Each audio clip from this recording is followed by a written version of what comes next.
اعوذ باللہ من الشیطان الرجیم بسم اللہ الرحمن الرحیم In the name of Allah, most gracious and most merciful. It is narrated on the authority of Anas that, verily, the Messenger of Allah, peace be upon him, observed, the hour resurrection would not come so long as Allah is supplicated in the world. It is narrated on the authority of Anas that, verily, the Messenger of Allah, peace be upon him, observed, the hour resurrection would not come so long as Allah is supplicated in the world.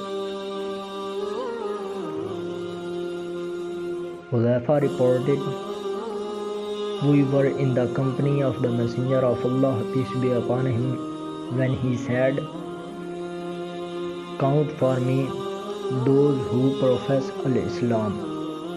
We said, Messenger of Allah, do you entertain any fear concerning us? And we are at this time between 600 and 700 in strength. The Holy Prophet remarked, you don't perceive you may be put to some trial. The narrator said, we actually suffered trial so much so that some of our men were constrained to offer their prayers in concealment. Zuhair bin Harb, Ufan, Hammad, ثابت انس سے روایت ہے کہ رسول اللہ صلی اللہ علیہ وسلم نے فرمایا کہ قیامت اس وقت تک قائم نہیں ہوگی جب تک کہ زمین میں اللہ اللہ کیا جاتا رہے گا۔ عبد بن حمید، عبد الرزاق، معمر، ثابت انس سے روایت ہے کہ رسول اللہ صلی اللہ علیہ وسلم نے فرمایا قیامت اس وقت تک قائم نہیں ہوگی جب تک ایک بھی اللہ اللہ کہنے والا باقی رہے گا۔ ابو بکر بن ابی شیبہ، محمد بن عبداللہ بن نمیر، ابو قریب،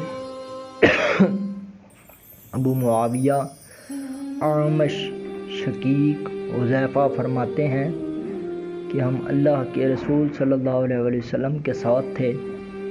آپ صلی اللہ علیہ وسلم نے مجھے شمار کر کے فرمایا کہ اسلام کے قائل کرنے والے کتنے ہیں؟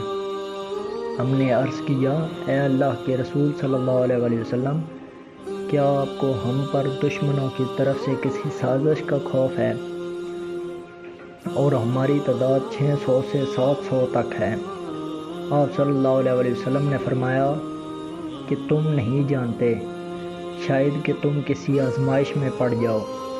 حضرت حذیفہ فرماتے ہیں کہ آپ صلی اللہ علیہ وسلم کے اس دنیا سے رخصت ہو جانے کے بعد حضرت عثمان کے دور خلافت میں ہم آزمائش میں مبتلا ہو گئے، یہاں تک کہ ہم میں سے بعض نماز بھی چھپ کر پڑھنے لگے۔ وما علینا الا البلاغ المبین۔